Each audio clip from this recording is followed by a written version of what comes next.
छत्रपती शिवाजी महाराजांना वंदन करतो. उपस्थित सर्व मान्यवर बंधू व भगिनी, आज आपण जुन्नर नगर परिषदेच्या राष्ट्रवादी काँग्रेस पक्षाच्या नगराध्यक्षाचे उमेदवार स्नेहलताई खोत, प्रभाग क्रमांक 10चे उमेदवार वाजिदभाई इनामदार आणि आमच्या तौसिफभाई यांच्या सौभाग्यवती हिनाताई आतार यांच्या प्रचारासाठी आपण इथे जमलेलो आहोत. रॅली आपली पूर्ण झाली आणि तुम्ही सर्वांनी काय ठरवलं आहे हे मला काही वेगळं सांगायची गरज नाही. अंबर शेटनी, वाजिदभाईनी, आमच्या हिनाताईंनी त्यांचा मत इथं मांडलेलं आहे. नगराध्यक्षाचे उमेदवार स्नेहलताईंनी त्यांचं मत मांडलं आहे. विनायक शेटनी इथं मार्गदर्शन केलं आहे. म्हणून मी जास्त वेळ घेणार नाही, पण मी ह्या परिसरामध्ये जे काम केलं आहे त्याचं मी म्हणजे अजितदादांनी आणि राष्ट्रवादी काँग्रेस पक्षाने जे काम केलं त्याचं वाचन करून दाखवतो. जुन्नर नगर परिषद हद्दीत ईदगाह सभा मंडपाचं काम आपण केलं 50 लाख रुपये. जुन्नर नगर परिषद हद्दीतील रहमते आलम एज्युकेशन सोसायटी येथे सभा मंडप बांधला 20 लाख रुपये. पनसोंबा पेठ कसाबाडी मस्जिद बाहेर संरक्षण भिंत बांधणे 10 लाख रुपये.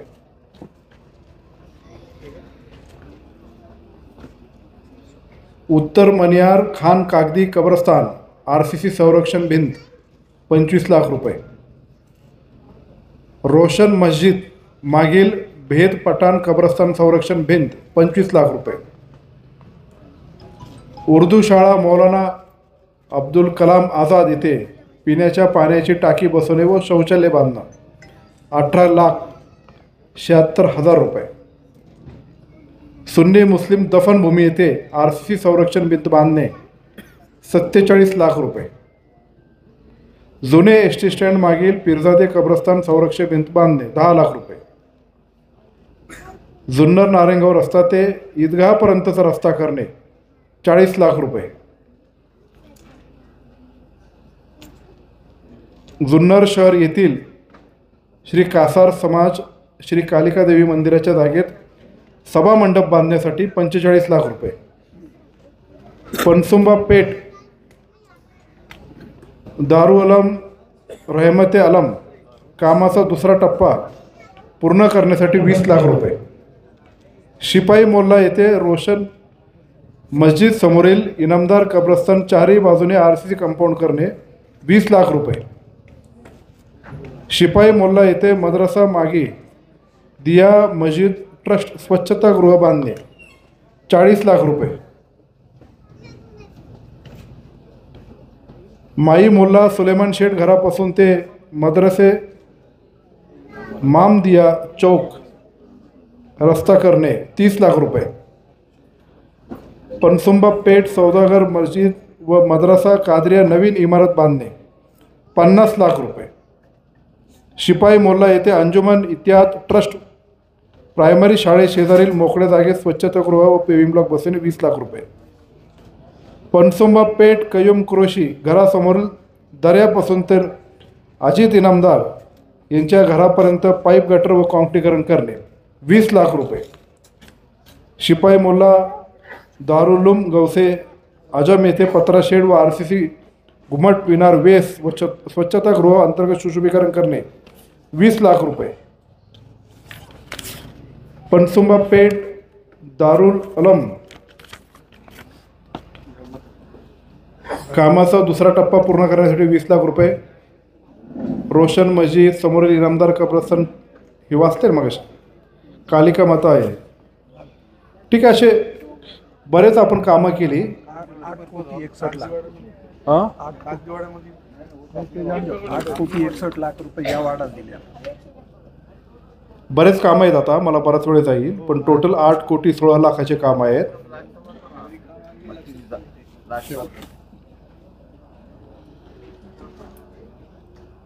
जुन्नर शहर पनसोबा पेंडीतील कोयम कुरेशी घरासमोरील दंगे बसणे सांगितलं ना.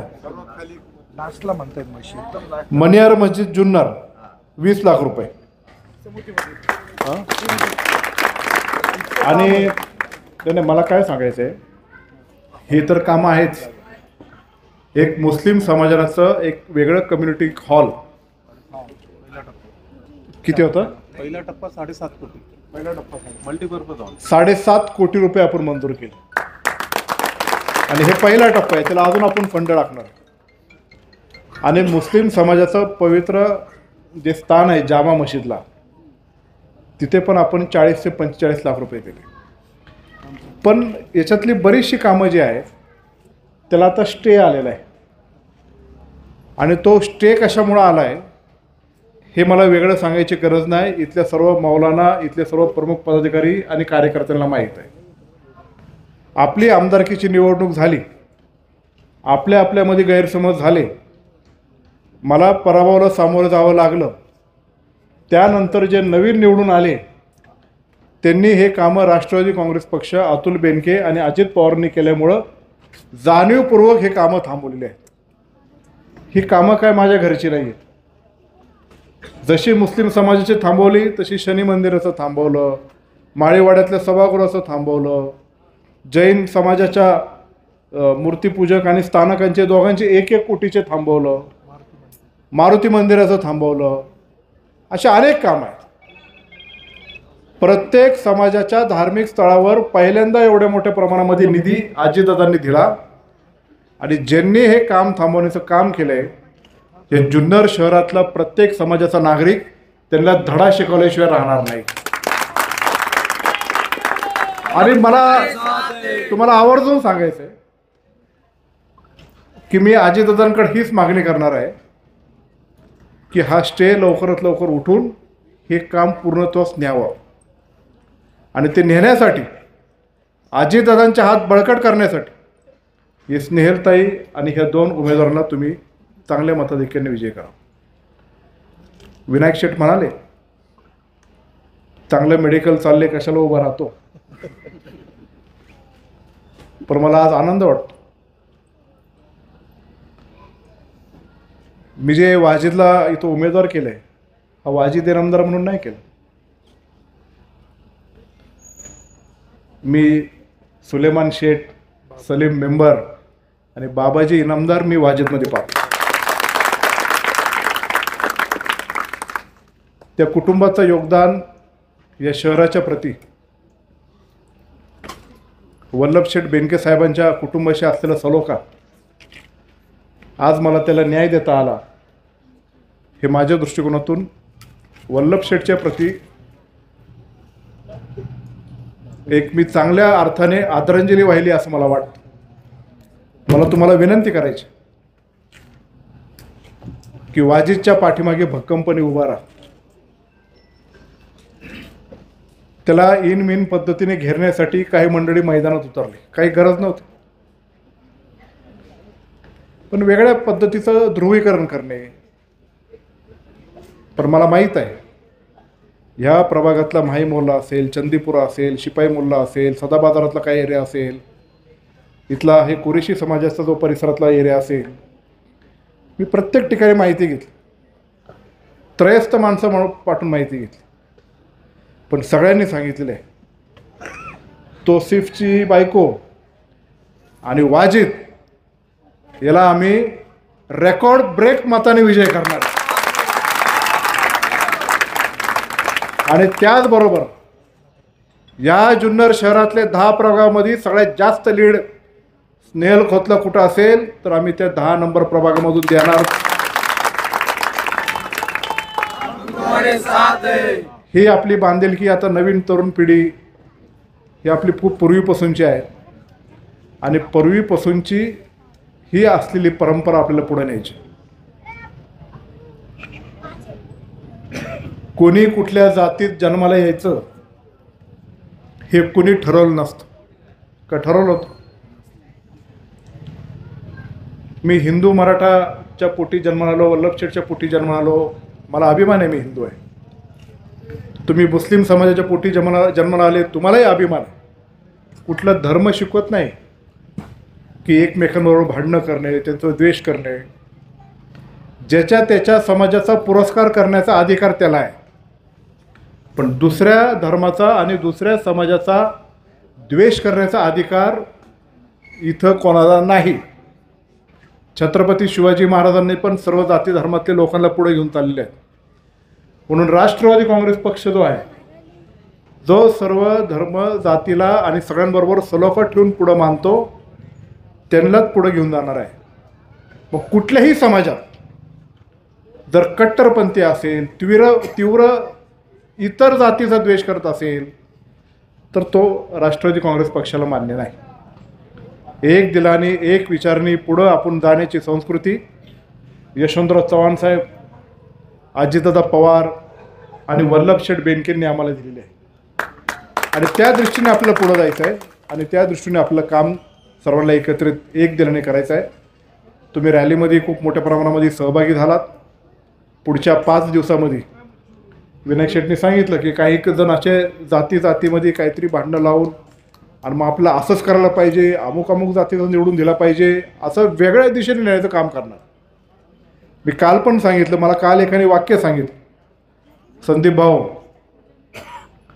भूल दिल्याशिवाय ऑपरेशन करता येत नाही आणि दिशाभूल केल्याशिवाय राजकारण करता येत नाही. असे काही एकाच घरातले 3-4 जण उभे राहिले तसं कळालं मला. कसं आहे, दिशाभूल करून राजकारण करणं हे आमच्या बुद्धीला पटत नाही. विकासाचं राजकारण केलं पाहिजे. हे जे आम्ही वाचलं, आम्ही विकासाच्या जोरावर बोलतो आणि आम्हाला पुढं काय करायचं आहे, आम्हाला कोणाची जिरवायचे नाही. पलीकडचे जरी उभे असले तरी ते आपले मित्रच आहे. आम्हाला त्यांचा द्वेष करायचा नाही. आम्हाला विकास करायचा, सर्वसामान्य लोकांची सेवा करायची. हे जे 3 उमेदवार तुमच्या पशी आले, हे आम्हाला त्यांना कोणाला पण बघा, त्यांना मोठेपणा नेतेगिरी करायची नाही, तुमची सेवा करायची. आणि नव्हतं पद तेव्हापासून ते सेवा करत आले. ही खोत फॅमिली सेवा करत आलेली. त्यांच्या कुटुंबातली ही सुनबाई निश्चित प्रकारे जुन्नर शहराला एक वेगळी आणि चांगली दिशा देईल असा विश्वास आमच्या सगळ्यांच्या मनामध्ये आहे. मी पुन्हा एकदा तुम्हाला विनंती करतो की राष्ट्रवादी काँग्रेस पक्ष फक्त घड्याळ चिन्ह बघा. आजच मी निवडणूक निर्णय अधिकारी त्यांच्यावर बोलत होतो. त्यांनी इथं टोटल किती उमेदवार आहे प्रभाग 10 मध्ये? अ आणि ब मिळून 10 आहे. आणि नगराध्यक्षाला किती आहेत? 9. म्हणजे 10, 9, 19. आता त्या निवडणूक निर्णय अधिकाऱ्यांनी काय केलं आहे, एकाच मशीनमध्ये नगराध्यक्ष 10A 10B असं बसवलं आहे. एका मशीनमध्ये 16 बटनाची कॅपॅसिटी आहे. आता याला 2 मशीन येणार. मग इथं येणार नगराध्यक्ष 10A आणि 10B दुसऱ्या याच्यावर जाईल. यदा कदाचित असं पण होतं, नगराध्यक्षाचं कॅन्डिडेट 10A निम्मे इकडं निम्मे तिकडं आणि मग 10B खाली. म्हणून डोक्यात कन्फ्युजन आपल्याला ठेवायचं नाही. आपण जेव्हा पुढं जाऊ तेव्हा फक्त काय बघायचं आहे? घड्याळ. किती घड्याळ? 3 घड्याळ दाबायचं, आपल्या घड्याळाकडे बघायचं आणि आपल्याला चांगल्या पद्धतीने बाहेर यायचं. प्रभागातून चांगलं मतदान करून द्या. तुमची सगळ्यांची सेवा करणे आणि तुमच्या सगळ्यांची संरक्षणाची जबाबदारी ही अतुल बेनकेची असणार आहे. एवढंच या निमित्ताने मी तुम्हाला सांगतो. पुन्हा एकदा आपल्या सर्वांचा आभार मानतो आणि माझे 2 शब्द संपवतो. जय शिवराय.